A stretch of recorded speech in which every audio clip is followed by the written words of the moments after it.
नमस्कार दोस्तों, स्वागत है आप सभी का हमारे YouTube चैनल पर। आज हम एक बहुत ही महत्वपूर्ण विषय पर चर्चा करने जा रहे हैं, जिसको हम कहते हैं विक्षेप सहभुवम। सहभुवम का अर्थ होता है कि साथ साथ जो चीजें विघ्न के आती हैं। विघ्न मतलब योग अंतराय। महर्षि पतंजलि ने अपने योग सूत्र में 9 प्रकार के योग अंतराय बताए हैं। ठीक है, तो उनके साथ साथ जो चीजें और भी एड ऑन होकर आती हैं योग अंतराय के साथ ही, ऑटोमेटिकली वो इनबिल्ट प्रोसेस है, उनके साथ साथ ही जो चलती हैं उनको क्या बोलते हैं, हम सहभुवम कहते हैं। सहभुवम, विक्षेप सहभुवम। ठीक है, विक्षेप सहभुवम पहले जान लेते हैं कितने प्रकार के हैं। विक्षेप सहभुवम देखिए 5 प्रकार के हैं। कौन कौन से हैं? दुख, दौर्मनस्य, अंगमयजयत्व, श्वास और प्रश्वास। ठीक है, 5 प्रकार के विक्षेप सहभुवम है। पहला देखिए कौन सा है? पहला है दुख।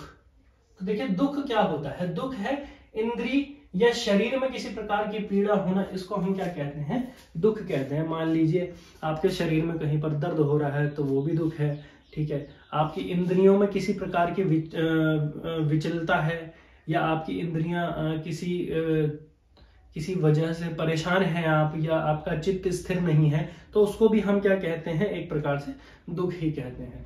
दुख के देखिए 3 अलग अलग प्रकार हैं। महर्षि पतंजलि ने अपने योग सूत्र में 3 प्रकार के दुखों का वर्णन किया है। कौन कौन से हैं? पहला है आदि भौतिक, दूसरा है आदि दैविक और तीसरा है आध्यात्मिक।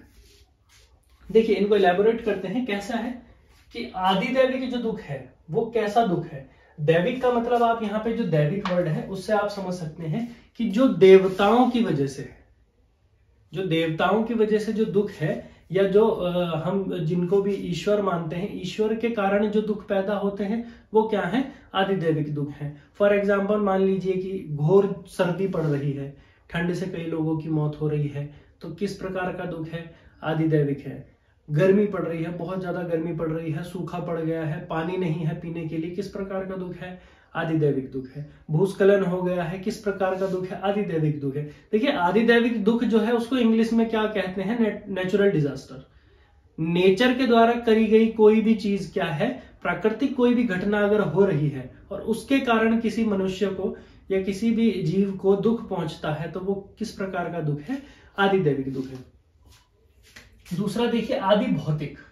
भौतिक से आपको समझ लेना चाहिए कि जो भी सांसारिक दुख है, किसी मनुष्य से मनुष्य को किसी कारण दुख हो रहा है, ठीक है, किसी जीव के कारण किसी को कोई दुख हो रहा है, किसी ने कुछ कह दिया है, किसी ने मारपीट कर दी है, या किसी और कारण से जीव से होने वाले किसी प्रकार के दुख को, किसी एक जीव के कारण किसी दूसरे जीव को अगर किसी प्रकार का दुख पहुंच रहा है, या सृष्टि को कोई दुख पहुंच रहा है, तो किस प्रकार का दुख है?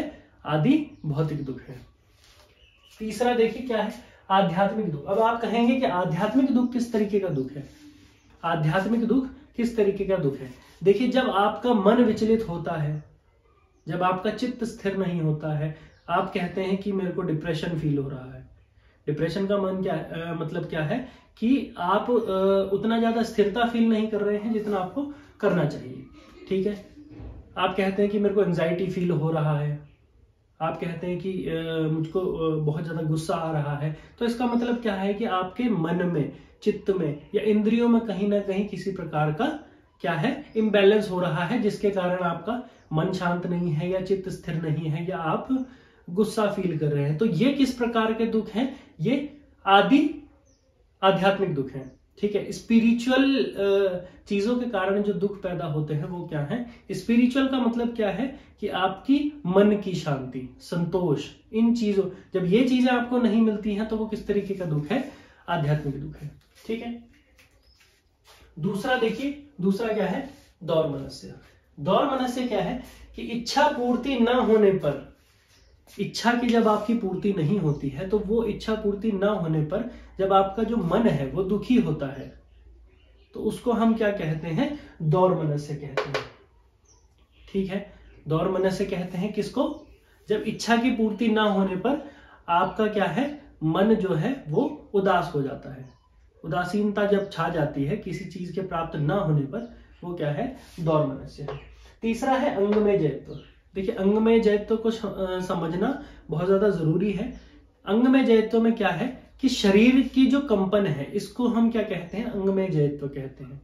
शरीर की कंपन देखिए किस तरीके से आपके योग साधना में विघ्न बनती है, क्योंकि विघ्न के साथ साथ ही आ रहे हैं तो एक प्रकार का विघ्न ही इनको कहा जाता है। तो किस प्रकार से विघ्न बनती है, देखिए आप किसी आसन को प्रैक्टिस कर रहे हैं, मान लीजिए आप एक योगा प्रैक्टिशनर हैं या आप प्राणायाम को प्रैक्टिस कर रहे हैं, ठीक है, तो आप क्या करेंगे, किसी एक आसन में बैठेंगे या एक आसन को आप परफॉर्म कर रहे हैं, तो उस आसन में आप अगर ज्यादा देर तक होल्ड करते हैं तो आपके शरीर में किसी प्रकार की कंपन आपको महसूस होगी, जिसको हम क्या कहते हैं, अंगमय जयत्व कहते हैं।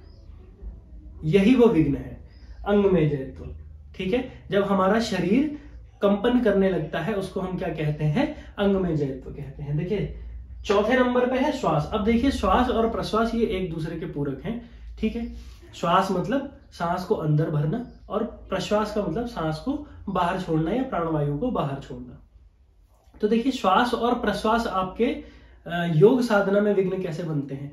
आप अगर चाहते हैं कि मैं बाह्य कुंभक करूं और आप अपने कुंभक की अवधि सेट कर लेते हैं कि मैं अपना जो बाह्य कुंभक है वो कम से कम 1 मिनट तक रखना चाहूंगा, ठीक है, आपने सेट कर लिया। क्यों? क्योंकि आपको कुंभक की अवधि बढ़ानी है। आप एक प्रैक्टिशनर हैं और आपको उस कुंभक की अवधि बढ़ानी है, तो आपने क्या किया कि आपने बाहर सांस को छोड़कर, अपनी सांस जो है उसको बाहर छोड़कर आपने बाह्य कुंभक लगाया।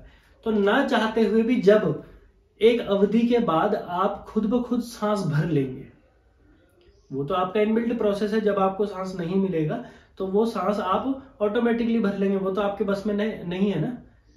तो जब तक आप उतने प्रैक्टिस में नहीं है कि आप उसको उतना होल्ड कर पा रहे हैं जितना कि आप चाहते हैं, तो वो जो श्वास है, जो ऑटोमेटिक आपकी श्वास लेने की जो प्रक्रिया है, वो आपकी क्या बन जाती है, एक प्रकार का विक्षेप सह भूम बन जाती है या विघ्न बन जाती है योग साधना में। तो ये क्या है, श्वास है। सेम ऐसा ही प्रश्वास का है।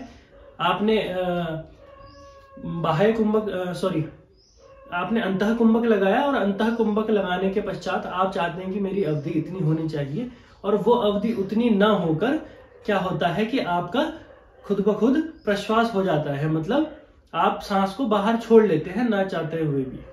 तो वो क्या कहलाता है, आपके प्रश्वास क्या कहलाता है, एक प्रकार का विघ्न बन जाता है, जिसको हम क्या कहते हैं, सहभूम में। सहभूम के साथ ही ये 5 है, दुख, दौर्मनस्य, अंगमय जयत्व, श्वास और प्रश्वास। 3 प्रकार के दुख मैं आपको इलेबोरेट कर चुका हूं। किस प्रकार के दुख है, देखिए 3 प्रकार के जो दुख है उसमें एक चीज और देखने वाली है कि जब आप गायत्री मंत्र का जो उच्चारण करते हैं, तो गायत्री मंत्र के उच्चारण के दौरान अंत में जो 3 बार हम शांति शांति शांति कहते हैं, वो किस लिए कहते हैं, इन 3 दुखों के कारण कहते हैं कि इन तीनों प्रकार के दुखों से हमें क्या मिले, निजात मिल जाए। इसलिए हम उसको क्या कहते हैं, 3 बार शांति शांति शांति कहते हैं, ठीक है। तो आज के लिए इतना ही रखते हैं। आई होप आप सभी को ये जो कंटेंट है वो समझ में आया होगा। ये मैंने इंडिविजुअली कंटेंट लिया है इसीलिए क्योंकि ये समझने वाली चीजें हैं और ये एग्जाम में बहुत बार पूछी जाती हैं, तो इसीलिए मैं इस कंटेंट को इंडिविजुअली बना रहा हूं। अगर मैं चाहता तो इनके साथ और भी श्लोक ले सकता था, और भी सूत्र ले सकता था, उनको भी इलैबोरेट कर सकता था, लेकिन इंडिविजुअली बनाने का कारण ही यह है कि आपको ये चीजें डीप तरीके से समझ में आए कि ये किस तरीके से विघ्न के साथ साथ आती हैं और किस प्रकार से ये विघ्न में बनती हैं, ठीक है। तो आज के लिए इतना ही रखते हैं, तब तक के लिए धन्यवाद।